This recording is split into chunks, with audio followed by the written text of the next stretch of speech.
Hey, in this video, we are going to learn how to log into your account in DeepSeek AI. For that, first of all, you have to make sure that you have downloaded DeepSeek AI on your phone. And after you download it, click on the search bar and open DeepSeek.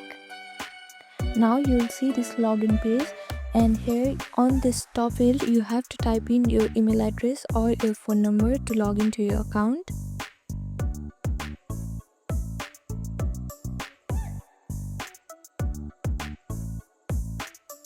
After that, type in your password in this password field. Now you have to click on this circle button here to confirm that you have read consent and agreed to the terms and use of DeepSeek app.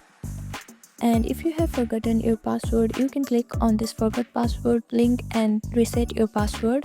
And if you don't have an account yet, you can click on the sign up button to create a new one. And if you don't want to log in with your email and password, you can directly log in with Google account or your Apple ID account.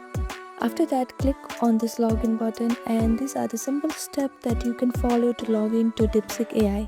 Thank you for watching this video. Please do not forget to like, share and subscribe to our channel and comment down below if you have any queries. Thank you.